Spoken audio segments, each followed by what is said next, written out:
এদিকে চেয়ারম্যান সাহেবের মেয়ে নানান পাগলামি করছে, আপনাদের বাড়ি ছেড়ে তার বাড়িতে যাচ্ছেই না। এদিকে চেয়ারম্যান সাহেব আমার কাছে আসছিল, সে আমাকে বলছে সে এই করবে সেই করবে, নানান হুমকি দিচ্ছে। আচ্ছা সমস্যা নেই, এগুলো কিচ্ছু হইব না। আমার শিলার বিয়াটা হয়ে গেলেই মেঘলা ওই বাড়ি থেকে চলে যাবে। আচ্ছা দেখা যাক কি হয়, তবে আমাকে কিছু বিষয়ে একটু ইনফরমেশন দিত। আমার ভালোর জন্য আমার কিছু ইনফরমেশন খুব দরকার। কি বিষয়ে? মানে আমার যদি জানা থাকে অবশ্যই দিব, বলেন। বাচ্চার ব্যাপারটা নিয়ে আমি তদন্ত করেছি। বাচ্চা যে খুন করতে পারে ব্যাপারটা তা মনে হয় না। তার মধ্যে আপনার আব্বা বা চেয়ারম্যান সাহেবও এরকম একটা বিষয়ের জন্য মানুষ খুন করবে, ব্যাপারটা শেখানোও যায় না। খুবই রহস্যজনক। আপনার কথা ঠিক আছে ভাই, কিন্তু হয়েছে হইলো কি, ফোরকান নিয়ে তো আমার কোনো বিশ্বাস নেই। ফোরকান আমার ফুফাতো ভাই ঠিক আছে, কিন্তু ওরে দিয়া ভালো কাম হইব না, ওরে দিয়ে হইব সব আকাম। আমার ফোরকানের উপর সন্দেহ, কিন্তু ওই ছেলেটাকে খুন করে ফোরকানের কী লাভ? আর ফোরকানের এই ব্যাপারগুলোর সাথে সম্পর্ক কি? ফোরকানের সাথে ওই পোলারে রাত্রেবেলা আমি কয়েকবার দেখছি, বুঝছেন। আর ফোরকান ওই পোলারে যে টাকা পয়সা দেয় সেটাও আমি দেখছি। কিসের টাকা? না মানে ভাই, ফোরকান এই মাদক টাদকের সাথে আগে জড়িত ছিল তো, কিন্তু এইবার গ্রামে আসার পরে ওই ধরনের কোনো প্রমাণ পাওয়া যায় নাই। তাছাড়া আপনি যাই কন ভাই, ফোরকান রেডি আমার কোনো বিশ্বাস নেই, মানে ফোরকান রেডি হবে না। তার মানে থানার পুরাতন ফাইলগুলো আবার ঘাটতে হবে, বাচ্চার সাথে কথা বলতে হবে। ঠিক আছে ভাই, সবই তো ঠিক আছে, মানে কিন্তু ওই ন্যায় বিচারটা যাতে হয় ভাই। হ্যাঁ, কারণ ফোরকানের অতীত কিন্তু খুবই জঘন্য। আপনার একটু খুইলা বলি শুনেন।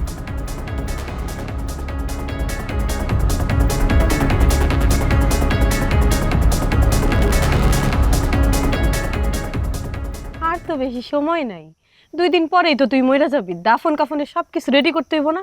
আস্তাগফিরুল্লাহ, তোর উল্টো পাল্টা কথা কি বন্ধ হইব না? 2 দিন পরে মরবো, কিন্তু 2 দিন পরে আমার বিয়া, আর বিয়ের কাপড় চাপড় সব রেডি আছে, শুধু 2 দিন পরে আমার বিয়েটা ভেঙে গেছিল। এইবার আর তোর বিয়া ভাঙব না, আমি আছি না, আমি এবার তোকে জোড়া লাগাই দিব।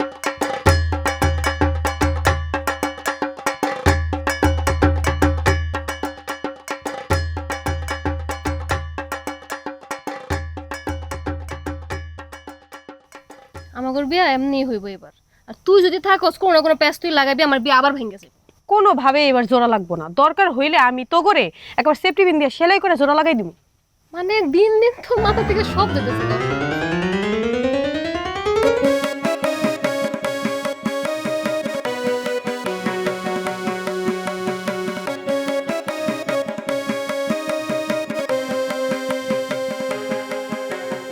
কি রে বেহায়া মাইয়ারা, তোরা আবার হাসতেছিস কোন মুখে? তবু দেখা তো আমারই মাটিতে গড়াগড়ি করে কামতে ইচ্ছে করে। আহারে বাতি লাও, তবু দিকে এখন কেউ ফিরেও তাকায় না। না কি করবি ক, সবই তো কপাল। তাতে কি হইছে? রোজ রাতে তোর ঘরে যে কুত্তা যায়, এটা তো তোর মন ভরে নাই? কুত্তা না রে, তবু নাগুরাই আসে আমার কাছে। শোন, একটা কাজ কর, তবু দিকে যেহেতু এখন ফিরেও তাকায় না, আমার লোকে আমার বাড়িতে যাস। আমি না হয় আমার থেকে তবু 2টার একটু ভাগ দিলাম, সমস্যা কি? এই যে নষ্ট মালামাল, তোমার আর কষ্ট করে আমাকে দুইজনের কথা চিন্তা করা লাগবে না। 2 দিন পরেই তো শিলার বিয়া, আর আমি এখন আমার শ্বশুর বাড়িতেই আছি। এই ছেলের আবার বিয়ে? হ্যাঁ, তোর তো একের পর এক বিয়া হইতেই আছে, থামার আর নামই নাই। আর কত বিয়া করবি রে? এই অসভ্য নষ্ট মহিলা, তুই যদি উল্টা পাল্টার একটা কথা কস, গায়ে কিন্তু হাত উঠে দেবে, কইতেছে এখান থেকে যা, তোর স্যারা নিয়ে এখান থেকে যা। আফসোস, চুলকানোর জন্য তোর কপালে কচুটাও জুটবো না। তুই কি ভাবছস ওই পুলিশ অফিসার তোরে বিয়া করব? হ্যাঁ, তরে হুদাই পিছনে ঘুরাইতেছে। এই পুলিশ অফিসার বিয়া করার মানুষই না, ও হইলো প্রতি বাড়িতে গিয়া গিয়া ফাও খাওয়ালো, যেটা তুই বুঝবি না। তোরেও ফাও খায়া চলে যাব। বাদ দিলাও।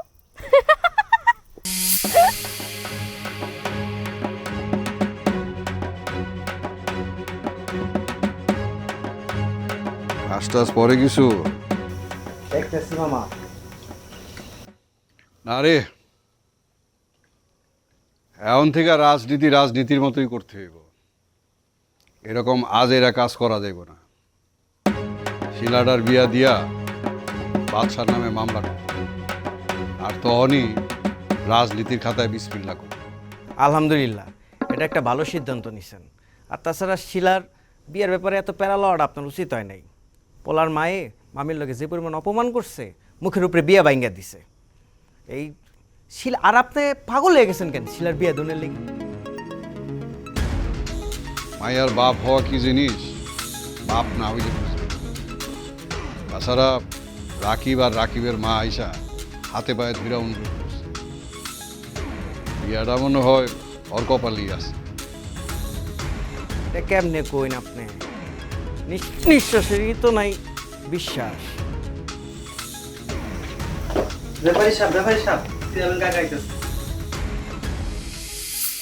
রাজনীতির সিদ্ধান্ত নিছেন, খুব ভালো সিদ্ধান্ত। হয়েছে, থাম। রাজা এলো।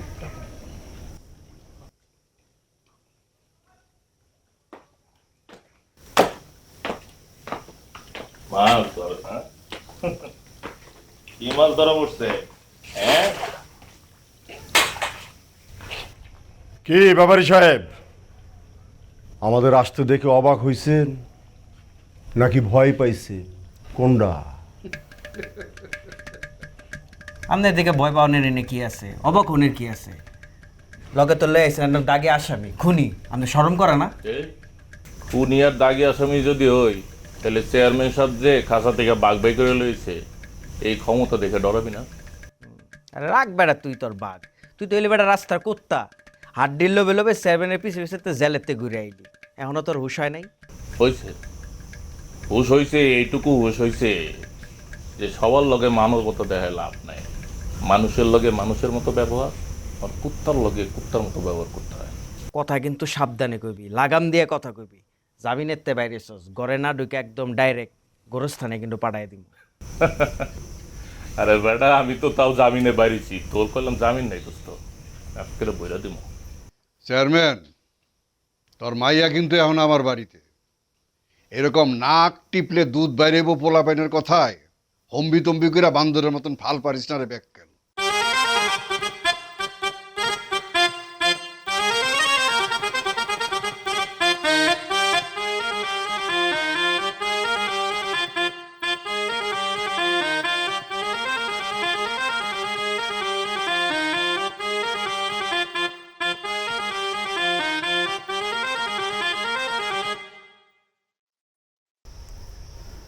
কি হইলো, তুমি এমন খিলমেরা খাড়াই আছো কে? না কিছু না, মানে শিলার তো বিয়ে হয়ে যাইব না, বিয়ে হয়ে গেলে তো বাড়ি ছেড়ে চলে যাইব, আর বাড়ি ছেড়ে চলে গেলে বাড়িটা ফাঁকা হয়ে যাইব। এমনিতে ওর বিয়াটা নিয়ে যেই পরিমাণ কেঁচা লইছে বুঝছো, আল্লাহ জানে বোনটার কপালে কি আছে। বাড়ি ফাঁকা হইব কেন? শিলা যাওয়ার আগেই তো আমি একবার বাড়ি দখল হয়ে লইছি। আর তাছাড়া তোমার বোন মেলা খারাপ মানুষ, ওর কপালে মেলা কিছু আছে। আর তাছাড়া তোমার বোনের কপাল আমার থেকে 2 হাত লম্বা। বাড়ি দখল নিলে কি তুমি থাকতে পারবা? হ্যাঁ, দখল নেওয়ার পর যদি দলিল না থাকে তাহলে তো জমি বেদখল হয়ে যাব। এর জন্য আমাদের বাড়িতে একটা সম্পর্ক করতে হইলে তোমাকে একটা বিয়ের দলিল লাগবে, বুঝছো? বড় জোর শিলার বিয়া পর্যন্ত থাকতে পারবা, তারপর দেখবা তোমার আব্বা এসে তোমার বাড়িতে নিয়ে যাবে। তাইলে আমারও একটা বিয়ার দলিল করে দাও। আরে কি কও, বিয়া? তোমার সাথে শুধু ভালোবাসা, মানে তোমাকে ভালোবেসে তোমার আব্বা আর আমার আব্বা দুইজন মিলা তারপরে আমার বাড়ি থেকে বাইর করছে। আর যদি বিয়া করতাম একদম দুনিয়া থেকে বাইর করে দিত। আমাকে বাইর করে দিব কেমনে? আমাকে তো খুঁজেই পাইব না। মানে আমরা বিয়া করে পালাই যাবো গা। তারপরে খুশি পাগলির মতো যখন আমার পেট একটা বাচ্চা আইব, পেট যখন এমন ঢোলে যাইব, তখন আমরা ফিরাম। মাঝে মাঝে বুঝছো তুমি এমন ভাবে কথা বলো, মনে হয় তুমি অনেক বুদ্ধিমান। হ্যাঁ, আর মাঝে মাঝে এরকম ভাবে কথা বললো মনে হয় পৃথিবীর সবচেয়ে গাধা হইলো তুমি, বুঝছো? না রাগ করলা? না, ওইটাই তো।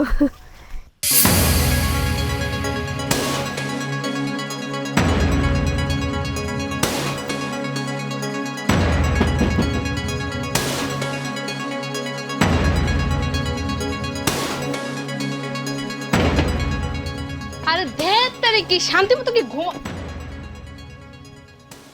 ও আল্লাহ, আমার বাড়িতে কি আইছে? এই তো দেখি আসমানে চান। পুলিশ যে কোনো সময় যে কারো দরজার সামনে আসতে পারে, আর যখন যার দরজার সামনে আসে তার জন্য ঈদের সংবাদ। দুঃসংবাদ বয়ে। মালার ঘরের দরজায় কোনোদিনও বিপদ আসে না। আসে তোমাদের মতো সুদর্শন প্রেমিক পুরুষেরা। ইনফরমেশন পেয়েছি যে তোমার এখানে অবৈধ মালামাল পাওয়া যায়, তাই আমি ঘর সার্চ করতে আসছি। অবশ্যই অবৈধ জিনিস সবসময় বৈধ করে নিতে হয়। যেমন ধরো, এখন তুমি যদি আমার সাথে জড়াজড়ি কইরা কিছু করতে চাও, কিছু বের করতে চাও, সেটা তোমার জন্য হবে অবৈধ। আর যদি ভালোবাসে কিছু আদায় করে নিতে পারো, বাইরে করতে পারো, তাহলে সেটা তোমার জন্য বৈধ। এবার আসো ঘরে, আসো ঘরে গিয়ে বাকিটা বুঝাইতেছি। চলো চলো চলো।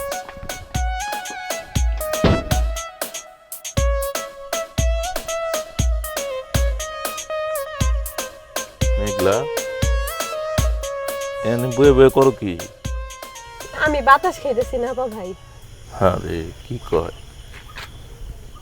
এনে বয়ে বয়ে একলা একলা বাতাস খেলে হইব, ভূতে ধরতে পারো না। চলো বাইতে যাই। না, আমি আরেকটু বাতাস খামো তারপরে যাবো। না আপা ভাই, আপনি এই জায়গায় কেন? আমার তো কোনো রোগ হয় নাই, তাহলে আমি হুদাই নাপা খামো কেন? আরে আমি তো না পা ডাক্তার না, আমি আইছি তোমার নিয়ে যেতে। চলো। আমি যদি এখন আমার শ্বশুর বাড়ি চইলা বাপের বাড়ি চইলা যাই, তাহলে আমার জামাই রাগ করবো না? আরে তোমার তো বিয়ে হয় নাই, শ্বশুর বাড়ি আইলে করতে গা। শোনো, তোমার আব্বাই কিন্তু চিন্তা করতেছে তোমার নিয়ে, বুঝছো? আর এই যে ব্যাপারী আছে না, ব্যাপারী রাজনীতি করার লেগে তোমার এনে চিমনি করে রাখছে, তুমি বুঝতেছো না? চলো চলো, এনে তোমার সর্বনাশ হয়ে যাবো গা। চলো জায়গা। কিন্তু তুমি তো আমার নিতে পারবা না। কি লেগা? কারণ আমি যাবো না। আহা, এমন করে তো চলো চলো আমরা, চলো চলো আহো। না আপা ভাই, বুতে ধরবো আহো। আমি নাপা খামো না। না না, আমি যাবো না, আমি আরেকটু বাতাস খেয়ে আসি। আরে চুপ, আমি বললাম বাচ্চা ডাকাই, মেজাজ করলাম খারাপ হচ্ছে। চলো। বাচ্চা ডাকাই! ও মা গো, ডাকাই রে! ও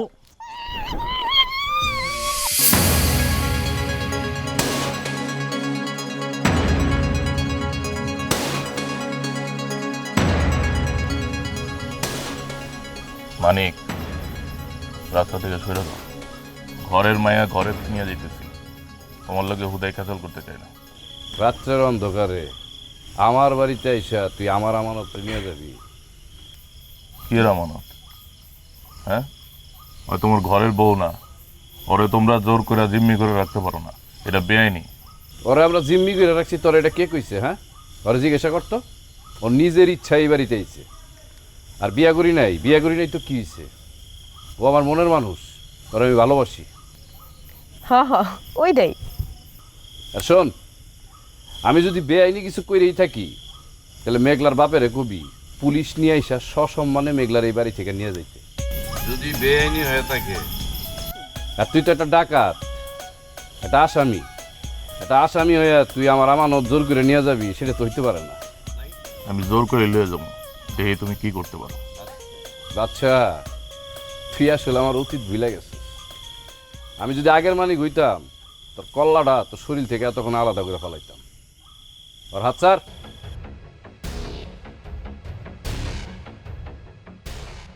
আর একটা কথা শোন, মেঘলার জন্য আমি হাসতে হাসতে আমার জীবনটা দিতে পারি। আর তোর জীবন তো জীবন থাকবো না, লাশ হয়ে গাঙ্গের পানিতে বাইসা যাবি, কাফনের কাপড়টা পর্যন্ত পাবি না। দেখছো, আমার জামাই তোমার থেকে কত বড় ডাকাইত। তুমি আমার নিয়ে যেতেছিল চুরি কইরা, আর আমার জামাই তোমার থেকে ডাকাতি করে আমার লয়ে যাইতেছে। মায়া মানুষের সামনে আমি রক্তারক্তি করলাম না মানিক, কিন্তু তুমি কামটা ভালো করলাম। একটা জিনিস মনে রেখো, ভালোবাসার লেগা মানুষ যদি যা কিছু করতে পারে, তাইলে তার সন্তানের লেগা বাবা অনেক কিছু করতে পারে।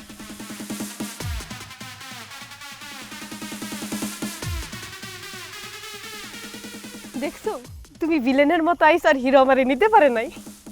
আইসো না, এত রাতে তুমি পুকুর পাড়ে কি করো? হ্যাঁ, আমার অনেক ঠান্ডা লাগতেছিল, বাতাস খাইতে আইছি।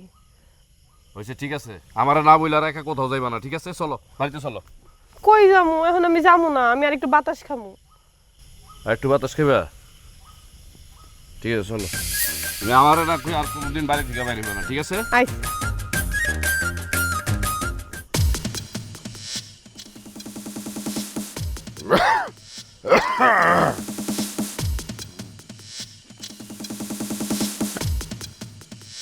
কি হয়েছে?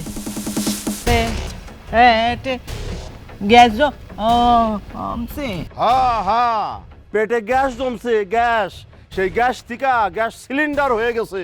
এখন সেই গ্যাস সিলিন্ডারে আগুন ধরায়া তোমার পুরা বাড়ি পুরায়া আমি একদম ছাই করে ফেলামু। হ্যাঁ বা এখানে যাও। এই, চুপ চুপ, বদমাইশ মাইয়ার বেয়াদ্দব মা। তোমার মাইয়া ওদিকে আমার মান ইজ্জত তো সবকিছু একদম শেষ করে ফেলাইতেছে। আমার মেয়ে খুব রোজা ব্যাপারী দিকে ব্যাপারী রে। হ্যাঁ, ব্যাপারী। ব্যাপারী তো আমার মাইয়ারে জিম্মি কইরা রাইখা একটা নাটক সাজাইছে, নাটক। আর এই খেলাটা খেলতেছে ব্যাপারী আর ব্যাপারীর পোলা। বা আচ্ছা, হ্যাঁ হ্যাঁ, বাদশাহ। বাদশাহই তো ব্যাপারীর বাড়ি থেকে আমার মাইয়ারে উদ্ধার কইরা নিয়ে আসতেছিল, কিন্তু রাস্তার মধ্যে ব্যাপারীর ওই গুন্ডা পোলা রামদানিয়া আমার ওই বাদশার উপরে আক্রমণ কইরা আমার মাইয়ারে ছিনায়া নিয়ে গেছে। এইবার আমি ওগো নামে মামলা করতে এক চুল পরিমাণও দ্বিধা করুম না। খালুজান খবর, গরম খবর। কিসের গো? আরে কি হয়েছে? কি ব্যাপারীর মাইয়ার কি আবার নতুন করে বিয়া ভাঙছে নাকি আমার মাইয়ার কিছু? আরে খালুজান ভাঙা ভাঙি তো পরে একেবারে সেরা ভেড়া লেগে গেছে গা, লেজে গোবরে মাখা হচ্ছে। আরে কি হয়েছে এত না পেছে? খোলাখুলি খুইলা ক, কি হয়েছে? কি ক? খুলে খাওয়ানোর কিছু নাই, একটা পকেট থেকে মোবাইলটা বাই করেন। এতক্ষণে মনে হয় গরমে মোবাইল ব্রাস্ট হয়ে গেছে। কি কইতাছ? মোবাইলে আবার কি হয়েছে? আপনি বাই করেন, আমি দেখাইতেছি। বাই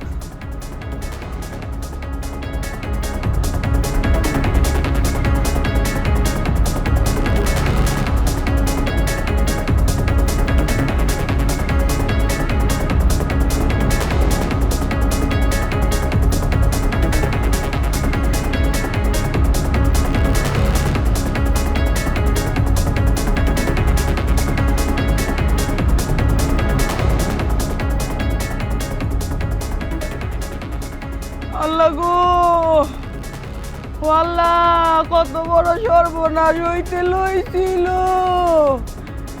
এই বদমাইশটার কাছে যদি আমার মায়াটারে বিয়া দিতাম, আমার মায়ার জীবনটা শেষ হয়ে যাইতো।